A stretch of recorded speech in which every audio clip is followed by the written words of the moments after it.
everybody. It is Alex from Heavy New York, calling from the quarantine zone again, and this time we are here with Secret Sphere. Thank you so much for your time today. It's great to be able to talk with you today. Hi, Alex. Hi, guys. Hello, everyone. I'm Roberto of Secrete singer of the band. I'm very glad to be here. Yeah, it's awesome to have you here.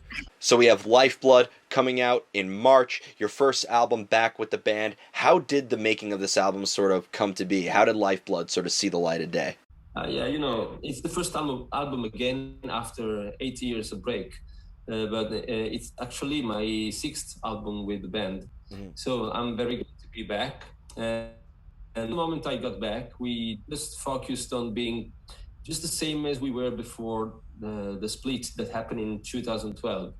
So in the meantime, they had a great career with the other singer, Michele Luppi, who at the end split in 2019.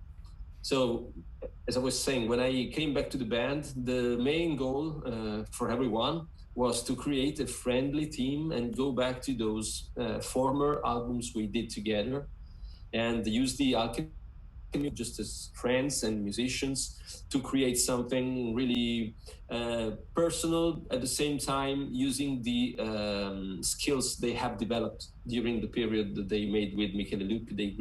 They did great tours in Japan, in South America. They released very good albums, and so they improved a lot in the meantime since I left them.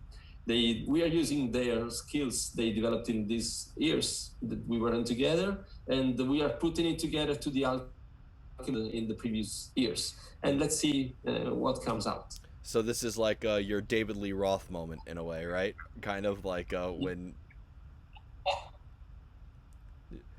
I'm gonna call you the secret Van Halen.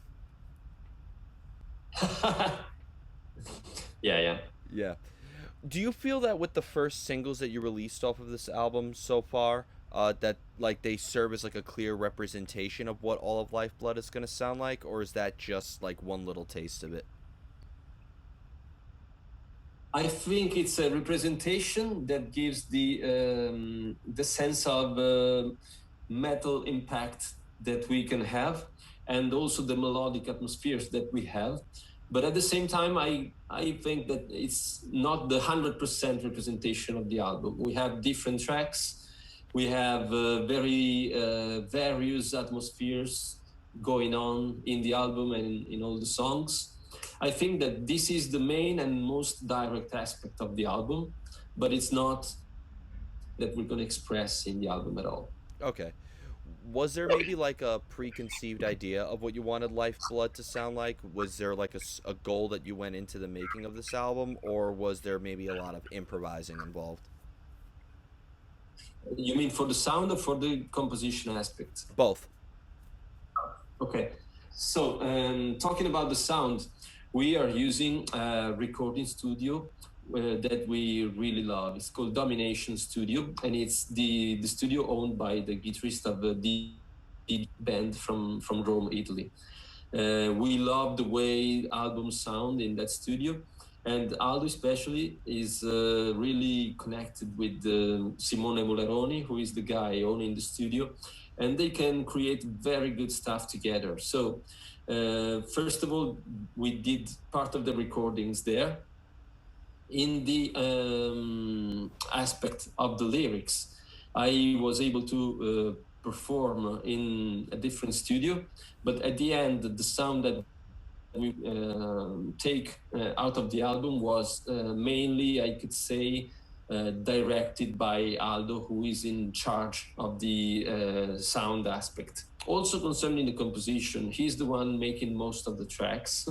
So I would say that Aldo is the one coordinating all the composers, but we all participate in the composition progress. So he's the one putting most riffs and structure of the songs, but at the same time, we are working also together with the ex-keyboardist of Antonio Agate, who is helping us with arrangements and orchestral parts. We are still working with orchestral parts a lot in our songs. And so the composition progress, I would say, it's been ignited by Aldo, but then it's taken by a team, and it's constantly evolving, and at the end it comes out like a sculpture made by everybody in the band. Hmm. Being that like this is you coming back into the band, do you feel that maybe like there will be some sounds or maybe some forms of what we would heard on like an album such as A Time Never Come or Scent of Human Desire or Heart and Anger? Like would there be any reminiscent of that in a way, like any old school Secret Sphere? I think definitely yes. I think definitely yes, because Michele Lupi, the other singer, and I have a very different style. I mean, he's very, very skilled, not only in singing, but in both parts. He likes to do a lot of harmonizations, choirs, and put it all together. He creates his own arrangement with the voice. I think it's something really beautiful, but it's different from the method I use. I prefer to remain basic, straight, use harmonization in a very discreet way, not to corrupt, I would say, in my personal view, the lead vocals and the melodic line I want to give to the vocal aspect of the songs. So with my composition of the vocals, we are surely going back to those atmospheres that we did in Heart and Anger, and also in the albums before, like A Time Never Come. I would say that we are surely taking the inspiration from those first albums, but at the same time, as I was saying before, trying to improve a lot and evolving a lot the style according to what we have learned during the years. Awesome. So it is kind of like both a return to form combined with an evolution in a way. Absolutely. Yep. Yep. We're still in love with our first personality. Yeah, of course. Do you almost like look at all of the albums with Secret Sphere as maybe kind of like a self portrait or maybe like a representation of who you personally are as an artist in a way, or do you have you always used music as a means of escape? I think it's been always for us a way, in a certain way, I like the concept you are expressing, a way to escape, yes. But most of all, we have seen and lived music as a way to find yourself more than escaping from something. So we have used the music to take out the power that we have inside and that we want to bring and make alive in the people. So I would say that the musical expression is for us just like the best self. So doing it in Secret Sphere is not the only way we can express, but I think that surely is the best part of us. Yeah. And I feel like every Secret Sphere album, it's not like a continuation of the last album or a follow up. It's just a continuation of evolution, right? Yes, we are making albums, we are a band, we are in the business as well. We work with labels, we want to tour, but still we remain artists. So we like to compose what we feel to compose in that moment. And, a personality is never still, is always evolving. And in my opinion, you have to have some doubts about those artists who are making like 4 albums in a row, all similar one to each other. It can mean the fact that probably they are in a business more than expressing something evolving, changing, like art should be. So we obviously want to hear what fans want to listen to, but at the same time, we want to express something original every time. Yeah. And I've always noticed that like it seems like Italy is like the symphonic capital of the world with like you with Rhapsody, Flesh God Apocalypse I think is like the newest like face of that. I wonder what it is about Italy and like symphonic metal. You know what? We have like a tradition of classical music, Giuseppe Verdi, the composer, Yeah. and we have a tradition of opera music, as everybody know. So that influenced a lot the musical culture of an Italian. So when you're thinking about music, you cannot completely erase orchestra or classical or melody. Okay, so obviously we are influenced a lot by this kind of stuff in our background, and when I say we, in this case, it's not only Secret Sphere, but all the Italian metal bands have this background.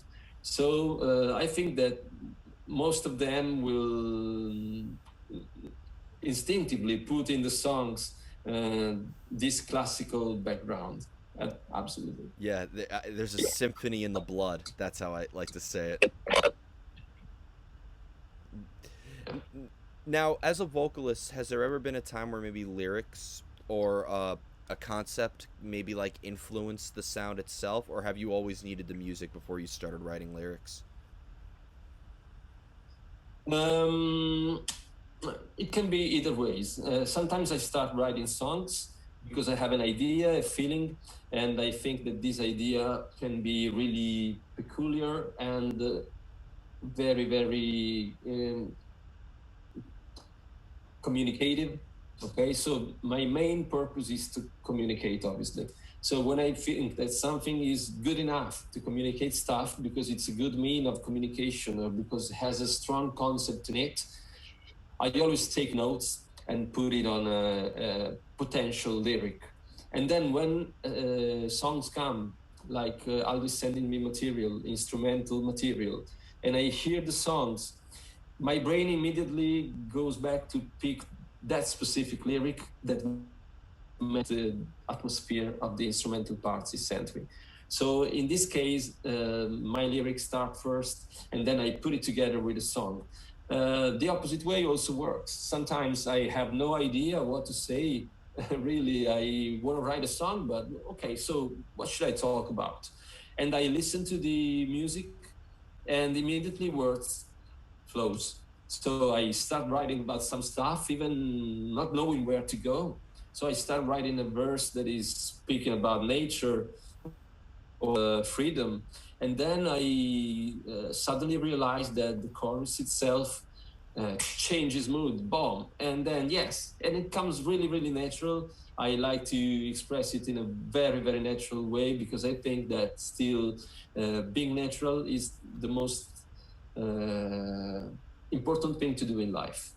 Being Absolutely. yourself, being Yeah, absolutely. I feel like that's how I describe it because sometimes with symphonic metal, sometimes when having all these elements, it's very produced, it's very structured, it's very like crisp, but I still feel like that the music is very raw and it really has like an organic feel to it.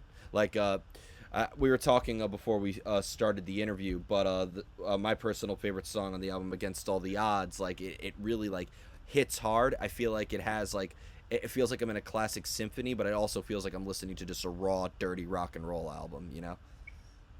yeah. This is a special cocktail, that you want to create.